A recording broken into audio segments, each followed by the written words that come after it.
Renaissance. If the start of the modern renaissance of psychedelic research can be dated with any precision, one good place to do it would be the year 2006. Not that this was obvious to many people at the time. There was no law passed or regulations lifted or discovery announced to mark the historical shift. But as three unrelated events unfolded during the course of that year, the first in Basel, Switzerland, the second in Washington, D.C., and the third in Baltimore, Maryland. Sensitive ears could make out the sound of ice beginning to crack. The first event, which looked back but also forward like a kind of historical hint, was the centennial of the birth of Albert Hofmann, the Swiss chemist who, in 1943, accidentally found that he had discovered, 5 years earlier, the psychoactive molecule that came to known as LSD. This was an unusual centennial in that the man being feted was very much in attendance.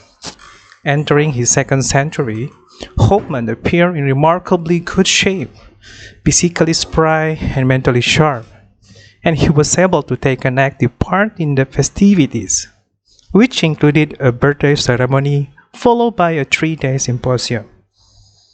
The symposium's opening ceremony was on January 13, 2 days after Hofmann's 100th birthday.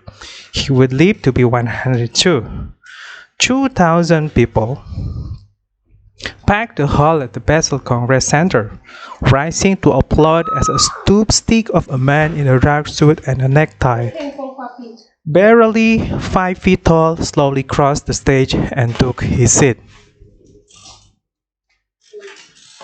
200 journalists from around the world were in attendance, along with more than 1,000 healers, seekers, mystics, psychiatrists, pharmacologists, consciousness researchers, and neuroscientists, most of them people whose lives had been profoundly altered by the remarkable molecule that this man had derived from a fungus half a century before. They had come to celebrate him and what his friend, the Swiss poet and physician Walter Vogt called the only joyous inventions of the 20th century. Among the people in the hall, these did not qualify as hyperbole.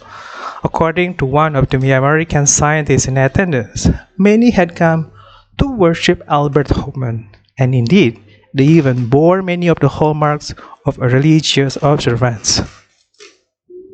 Although virtually every person in that hall knew the story of LSD's discovery by heart, Hofmann was asked to recite the creation's myth one more time. He tells the story, memorably, in his 1979 memoir, LSD, My Problem Child. As a young chemist working in a unit of Sandoz Laboratories, charged with isolating the compounds in medicinal plants to find new drugs, Hofmann had been tasked with synthesizing, one by one, the molecules in the alkaloids produced by ergot. Ergot is a fungus that can infect grain, often rye, occasionally causing those who consume bread made from it to appear mad or possessed. One theory of the Salim, which trials blames ergot poisoning for the behavior of the woman accused.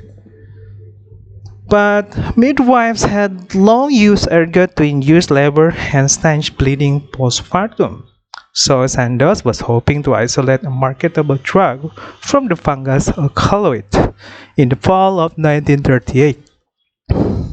Hofmann made the 25th molecule in this series, naming its lysergic acid title amide, or LSD-25 for short. Preliminary testing of the compound on animals did not show much promise. They became restless, but that was about it. So the formula for LSD-25 was put on the shelf. And there it remained for 5 years, until one April day in 1943, in the middle of the war when Hofmann had a peculiar presentiment that LSD-25 deserved a second look. Here his account takes a slightly mystical turn. Normally, when a compound showing no promise was discarded, he explained, it was discarded for good.